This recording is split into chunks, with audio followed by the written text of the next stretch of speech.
지금도 사연을 보내면서 그때 일이 생각나서 손이 덜덜 떨리고 있습니다. 그리고 제가 전생에 무슨 죄를 지었나? 그래서 이렇게 마음에 벌을 받는 건가 고민하고 눈물을 흘리며 찢어질 것 같은 가슴을 부여잡으며 이 사연을 보냅니다. 저는 시골로 귀향했었던 50대 남자입니다. 저와 아내는 전부 다 도시 출신의 직장까지 도시에서 살아온 말 그대로 도시촌 사람이었습니다. 저 같은 경우에는 할아버지 댁이 시골이어서 어릴 적에는 논밭에서 놀기는 했었지만 즐거운 추억은 그때뿐이었고요. 아내의 경우에는 논밭이 있는 시골을 가본 적이 없는 전형적인 도시 여자였죠. 하지만 제가 사업을 하면서 돈을 많이 벌게 되었습니다. 어느 날 아버지가 오시더니 고향에 사시는 친척 어르신 중에 사정이 어려워서 집을 싸게 내놓으신 분이 계신데 너가 좀 비싼 가격에 사주면 안 되겠니? 라고 하셨습니다. 아버지의 부탁이고 제 기준에서는 비싼 가격도 아니었기 때문에 그냥 제가 그 집이랑 주변 땅을 사뒀습니다. 그때만 해도 아버지의 체면을 위해서 사둔 거지 전혀 관심은 없었습니다. 그렇게 아무 생각 없이 말하고 잊고 지냈습니다. 근데 50대 넘어서니까 자식은지 혼자 큰 줄 아는지 반항이나 하고 게다가 제가 하는 사업이 지금은 휘청거리면서 경제적으로 힘들어지더군요. 그래서 여기저기 지인들에게 부탁을 했지만 아무도 도와주질 않는 겁니다. 제가 잘 나갈 때는 간 쓸개도 빼줄 것 같던 사람들이 그리고 제가 그토록 도와줬던 사람들이 제가 어려워지니까 안면을 싹 바꾸는데 괜히 사람이 미워지더군요. 자식이 싫어지고 사람이 미워지니까 아무래도 도시 속 사람이 두려워지니까 떠나고 싶어졌습니다. 그냥 아무도 모르는 곳에 가서 머리를 식히고 싶더군요. 그래서 아내에게 어디 한적한 시골 마을에 가서 살고 싶다고 했더니 아내가 옛날에 지방에 사둔 땅이랑 집이랑 있잖아요. 거기서 있으면 어때요? 이러는 겁니다. 사업을 하느라 전혀 신경도 안 썼는데 아내의 말에 그제야 떠올라서 바로 시골로 내려왔죠. 여전히 시골은 시골이더군요. 하지만 오히려 그게 마음에 쏙 들었습니다. 그래 아무도 모르는 동네에 가서 마음 정리 좀 하고 살자는 생각이었습니다. 그래서 저 혼자 일단 시골에 내려왔죠. 아내나 아이는 일단 서울에서 살고 있었고요. 제가 와서 시골집을 좀 정비하고 있으니까 동네 어르신들이 오셔서 이것저것 묻더군요. 그래서 친절하게 설명을 했습니다. 그랬더니 어르신들은 여기 청년회랑 마을 발전회가 있는데 언제 한번 들러봐라고 하더군요. 아무래도 시골 정서를 조금 알기 때문에 저는 동네 어르신들이랑 청년회 분들에게 급진이 되었죠. 말이 청년회라고 연세들이 저보다 적게는 10년 많게는 20년 가까이 더 많은 분들이었으니까요. 나름 대접을 꾸준히 하고 동네 봉사활동에 어느 정도 참여했더니 동네 어르신들이랑 청년회 형님들도 저를 마을 사람으로 인정해 주시더군요. 그리고 친해진 뒤에 술자리에서 이런저런 이야기를 하면서 보니까 청년회 형님들 중에는 햇볕에 그을리고 옷을 후줄근하게 입어서 늙어 보이는 것뿐이지 몸이 저보다 다 건장하고 근육이 넘치는 분들이 많으셔서 놀랐습니다. 그래서 제가 역시 도시 사람들보다 농촌에 계시는 분들이 건강하다니까요 하면서 감탄을 하기도 했어요. 그 이후로는 일사천리였습니다.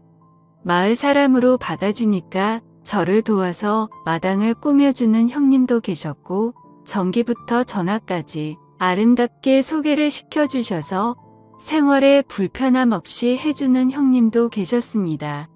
아무래도 평생을 보고 지내온 분들끼리 살아온 촌이라서 그런지 외지인에 대한 거부감은 크지만 한번 자기 사람이라는 생각을 하시면 적극적으로 도와주시더라고요. 그렇게 어느 정도 마음을 터놓으니까 일자리도 알아봐 주셨습니다. 특히 제가 사업을 한창 할 때 그나마 시간 내서 즐겼던 일이 낚시였는데 주변의 낚시터에서 일하라고 자리까지 알아봐 주셨습니다. 솔직히 제가 일을 할 만큼 돈이 쪼들릴 정도는 아니었습니다. 모아둔 돈도 어느 정도 있었고 사람이 싫어서 내려온 거지 일을 하려고 귀농을 했던 건 아니었으니까요. 하지만 형님들은 사람이 놀면 안 된다면서 일자리도 알아봐 주시고 저 혼자 있다면서 반찬이랑 식사도 매번 주시는 겁니다. 그때는 역시 진심은 통하는구나 생각했죠. 그 후에 아내랑 아들도 가끔 시골로 내려와서 시간을 보냈고 저는 있는 돈 없는 돈 끌어모아서 낚시터를 인수해버렸습니다. 개벌은 난 못 준다고 사업하는 버릇이 남아서인지 이리저리 홍보도 하고 낚시터 관리를 열심히 했더니 나름 인기 있는 낚시터가 되더군요. 이젠 일도 익숙해지고 마을 사람들과 호영호재하면서 친해지니까 아내를 시골로 불러도 될 것 같았습니다. 아이도 대학에 들어갔고 어차피 떨어져 지는 시간도 꽤 됐고 이만하면 전원 생활을 누리면서 지친 몸과 마음을 치료하면 되겠다라는 생각이었습니다. 그 말에 아내도 흔쾌히 응해줬어요. 그래서 아내는 대학 기숙사에 들어간 아이를 두고 서울에 있는 걸 모두 정리한 채 시골로 내려와 저와 함께 전원 생활을 시작했습니다. 처음에는 아내가 굉장히 즐거워하더군요. 낚시터에서 같이 일도 하고 가끔 드라이브도 가고 텃밭도 가꾸면서 지냈습니다. 매일매일이 저에게는 소중한 날들이었고 기쁨이었죠. 근데 아내는 점점 활기를 잃어가고 짜증만 내는 거예요. 아침에 낚시터 관리하는 것도 이제는 지겹다. 텃밭 가꾸는 것도 이제는 힘들다며 매일 투덜대는 겁니다. 처음에는 달래도 보고 도심지로 나가서 쇼핑도 시켜줬건만 아내의 기분은 도무지 풀릴 기분이 아니더라고요. 아무래도 도시에서 자라서 도시에서 50년 가까이 살았으니 충분히 이해는 됐지만 이제는 늙어 죽을 때까지 흙냄새 맡으며 살아야 하는데 자꾸 우울해하니까 답답하더라고요. 그래서 하루는 아내에게 당신 뭐가 불만이야? 서울로 다시 가고 싶어? 라고 물으니까 그건 또 아니랍니다. 그래서 다시 아내에게 이젠 여기가 제2의 고향이야. 난 다시 서울로 가고 싶어도 갈 수 없어. 불편한 건 좀 있겠지만 조금만 참자 제발 이렇게 통사정을 했죠. 아내도 그러겠다고 대답은 하더군요. 너무 힘들어서 주변 어르신들과 청년 형님들에게 이야기를 했더니 그런 일들이 예전부터 습도록했다면서 특히 청년 형님 중 한 분은 우리가 너무 무신경했네. 재수 씨가 좀 쑥스러워하길래 일부러 동네 적응하라는 뜻으로 말도 안 걸고 그랬는데 이참에 마을 잔치라도 한번 열어줘야겠어? 이러는 겁니다. 저는 괜찮다고 극구 사양했는데도 시골 인심이란 게 아무래도 통이 크다 보니까 정말 마을 잔치가 돼버렸습니다. 돼지 한 마리 잡는 수준까지는 아니지만 그래도 고기도 좀 삶고 반찬도 준비하고 동네 어르신들이랑 형님들 그리고 여러 아주머니들이 제 아내만을 위해서 전부 나서서 잔치 같은 환영식을 열어줬죠. 처음에는 쑥스러웠던 아내도 그날은 굉장히 즐거워 보였어요. 술도 한잔하고 마을 사람들하고 친해지니까 아주 생기가 돌아 보였습니다. 그래서 술도 마셨겠다 기분도 묘하게 좋아져서 그런지 그날 밤에 아내랑 오랜만에 행복한 시간도 보냈습니다. 이제부터 모든 게 잘 풀릴 거라 생각했습니다. 아내도 예전보다는 기운을 좀 차린 것 같았고요. 그래서 낚시도 일을 마치고 와보면 아내는 동네 청년 형님들과 마을 일을 돕고 있거나 아니면 집 앞 텃밭을 가꾸고 요즘은 인터넷으로 정원 가꾸기 이런 걸 보면서 공부도 하더라고요. 그 모습을 보면서 흐뭇했죠. 하지만 아내의 비밀을 알게 된 건 몇 달이 지나고 나서부터입니다. 아무래도 새벽에 나가는 일이 많다 보니까 저녁에 일찍 잠을 자는 편이었는데 그날따라 잠을 굉장히 일찍 깼어요. 대충 새벽 1시쯤 된 것 같더군요. 목이 말라서 물을 마시고 방으로 들어와 보니까 아내가 없는 겁니다. 가끔 제 코 고는 소리가 싫다면서 딴 방에 가서 혼자 자는 경우가 종종 있어서 별로 신경 안 쓰고 다시 잠을 자려고 했습니다. 근데 뭔가 거실 쪽에서 누가 왔다 갔다 하는 소리가 들리는 거예요. 살금살금 걸어가는데 옷감이 서로 삭삭 스치는 소리였습니다. 워낙 시골이라 조용하고 한번 신경 쓰이니까 그런 발소리에 옷감 스치는 소리까지 들리는 겁니다. 아내가 왜 저러나? 라는 생각에 잠 안 자고 살금살금 고양이 걸음을 왜 하는 거야? 하면서 나가봤더니 아내가 현관문 앞에 서 있는 겁니다. 깜짝 놀라서 거기서 뭐해? 그랬죠. 그랬더니 잠이 안 와서 잠깐 나갔다 왔다는 겁니다. 처음에는 그런가 보다 했죠. 근데 몸에 풀이 좀 묻어 있는 겁니다. 아니 어디까지 나갔다 왔길래 몸에 풀이 묻어 있어? 라고 하니까 아내는 깜짝 놀라면서 요 앞에 갔다 오는데 좀 묻었나 보네. 이러는 겁니다. 그래서 농담으로 모르는 사람이 보면 어디 논밭에서 뒹군 사람으로 보여? 라고 했더니 아내는 눈에 쌍심지를 켜고 아니 무슨 말을 그렇게 해? 내가 새벽에 나가서 어떤 놈하고 뒹굴다가 왔다는 거야. 이러는 겁니다. 반응이 너무 거세서 좀 놀랐죠. 아니 농담으로 그런 거지 누가 진짜 그렇다고 믿겠어? 그 말에 아내는 상당히 기분이 나쁘다는 투로 당신 나한테 그런 말 하지 마. 엄청 기분 나빠 이러면서 다른 방으로 들어가서 잠을 자더군요. 그때만 해도 거참 별거 아닌 것 같고 엄청 화를 내네 라고 생각했습니다. 그 이후로 그 일은 잊고 지낼 정도로 바쁘게 살았습니다. 낚시터 관리하고 서울에서 지인들의 도움으로 다른 일도 벌이게 되니까 한 달에 며칠은 서울로 올라갔다 내려오기도 하고 귀농을 한 이후로 뭔가 일이 잘 풀려가더군요. 아무래도 몸도 마음도 안정이 돼서 그런가 보다라고 생각했습니다. 그날은 서울에서 회의가 늦게 끝나서 아침 일찍 내려갈까 하다가 그래도 잠은 집에서 자려고 새벽쯤에 시골집에 도착을 했죠. 문을 열고 들어가니까 아내는 자고 있더라고요. 근데 주방에 누군가랑 술을 마신 듯이 어지럽혀져 있고 힘새가 좀 이상한 겁니다. 도대체 누굴 데리고 와서 술 마신 거야? 라는 생각이 들더군요. 제가 좀 깔끔을 떠는 성격이라 피곤해도 술병이랑 안주 널브러진 것은 치우고 자야 했거든요. 그래서 이것저것 치우는데 의자에 못 보던 열쇠 꾸러미가 있는 거예요. 보아하니까 바지 허리춤에 채우는 창고 열쇠 꾸러미였습니다. 이게 왜 여기 있지? 누구 거지? 궁금하더군요. 그래서 다음날 아침에 아내에게 열쇠 이야기를 꺼내니까 어제 청년의 형님이 오셔서 간단하게 맥주 한잔 했어. 그게 뭐 잘못됐어? 이러는 겁니다. 마을 사람이 우리 집에 올 수도 있고 맥주 한잔 나눌 수도 있겠지만 열쇠까지 떨어뜨리고 갈 정도로 정신이 없었다는 게 이상한 거죠.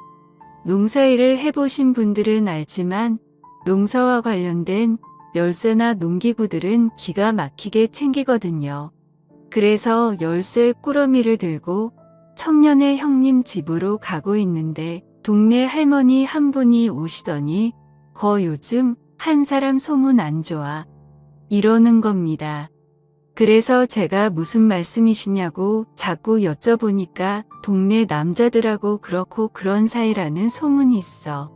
마누라 간수 잘해 라는 거예요. 이게 무슨 소리인가 싶더라고요. 동네 남자들이라니요. 그래서 계속 여쭤봐도 할머니는 본인도 그냥 노인회관에서 주워 들었다는 겁니다. 남자들끼리 이번에 새로 귀농한 집 아줌마 밤에 몰래 가면 만날 수 있다는 이야기를 술자리 안주 삼아 했다는 거예요. 순간 눈이 뒤집히더군요. 어떤 정신 나간 놈이 이런 헛소문을 퍼뜨리나 하여 청년의 마을 남정네들을 다 잡아다가 취조를 하고 싶었는데 열쇠꾸러미가 자꾸 마음에 걸리더군요. 그래서 청년의 형님을 찾아가서 슬쩍 떠볼 겸 이야기를 흘렸죠. 형님 아내가 열쇠 주라고 하던데요. 그 형님도 아무렇지 않은 듯이 웃으면서 열쇠를 받길래 제가 한마디 쓱 했습니다. 어제 우리 집에서 술 한잔 하셨다면서요. 술만 드신 거예요? 그랬더니 청년의 형님은 인상을 확 쓰면서 도대체 뭔 대답이 듣고 싶어서 이러냐며 집으로 돌아가는 겁니다. 뭔가 좀 캥기더군요. 평상시 같으면 이런 말에 미주얼 고주얼 끼어들고 설명하기 좋아하는 양반인데 정색을 하며 들어가는 폼이 아무래도 수상했습니다. 그래서 일부러 모르는 척 며칠을 보냈죠. 그 하루하루가 정말 고통스럽더라고요. 너무나도 궁금했고요. 그래도 꼭 참았습니다. 제 눈으로 증거를 찾고 싶었으니까요. 그런데 드디어 그날이 왔습니다. 그날도 새벽쯤에 자는 척 하던데 아내가 어디론가 나가더군요. 자는 척 하다가 몰래 쫓아 나가봤습니다. 청년의 형님이기만 해봐. 둘 다 아작을 내버릴 거니까 라는 생각에 뒤를 쫓아갔죠. 그런데 새벽 이슬 맞고 아내가 찾아간 곳은 논밭 근처에 있는 허름한 비닐하우스였습니다. 농사를 짓는 곳은 아니고 마을 공용창고같이 농기구를 저장해 놓고 쉬는 공간으로 활용을 하는 곳이었거든요. 순간 망치로 머리를 맞은 기분이더라고요. 그래서 몰래 안을 들어가서 안쪽을 봤습니다. 누굴까? 어떤 놈일까? 궁금하기도 하고 막상 보면 열받을 것 같아서 두렵기도 하고 손이 부르르 떨렸지만 안을 들여다봤죠. 그런데 세상에나 청년의 형님이 아닌 다른 형님인 겁니다. 이건 또 뭔가 싶더라고요. 둘은 이미 더러운 짓을 벌이기 시작했더군요. 차마 그 소리를 듣고 싶지도 않고 이제는 끝내려는 마음에 확 덮쳐버렸습니다. 깜짝 놀란 아내와 그 형님은 손발이 되게 빠르더군요. 언제부터 이랬냐며 제가 화를 막 내니까 갑자기 그 형님 입에서 더 충격적인 말이 튀어나왔습니다. 난 오늘이 처음이고 다른 사람들을 몇 번 만났어. 이건 또 무슨 소리인가? 머리가 띵 하더군요. 아내는 여보, 지금 이 사람이 정신 나가서 헛소리 하는 거야. 믿지 마. 라고 하더니 나중에는 살려달라고 빌고 나중에는 악에 바쳐서 맘대로 해. 하면서 들어 눕더군요. 하지만 계속 소리를 지르고 난리를 쳤더니 끝내 몇 군데 집을 가리키는 겁니다. 그 새벽에 그 집 문을 발로 차고 들어가서 나와 우리 마누라 건든 놈들 나오라고 큰 소리를 쳤습니다. 동네가 난리가 났죠. 알고 보니 마을에 체격 좋고 힘 좀 쓴다는 대여섯 놈 그리고 물론 청년의 형님도 껴있었습니다. 마을 남정네들 대여섯 놈이 마누라랑 놀아다타더군요. 하늘이 무너지는 기분이었습니다. 그놈들은 제 아내가 먼저 유혹을 했다면서 핑계만 늘어대고 아내는 아니라고, 자기는 그런 적 없다고 싹싹 빌고 아주 난장판이었습니다. 조용히 끝내려고 했지만 도저히 안 되겠더군요. 근데 마을 이장님이 한사코 말리고 제발 경찰에 신고를 안 하면 안 되겠냐며 싹싹 빌더군요. 그리고 마을 사람 모두가 잘못했다면서 합의금은 얼마든지 주겠다며 싹싹 빚는 겁니다.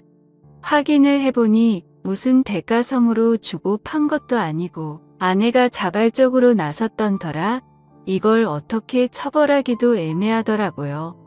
이제는 더 이상 더러운 쓰레기들이 사는 동네에 도저히 있고 싶지도 않고 아내를 보고 싶지도 않아서 아내와는 이혼을 했고 정신적 위자료를 청구했습니다.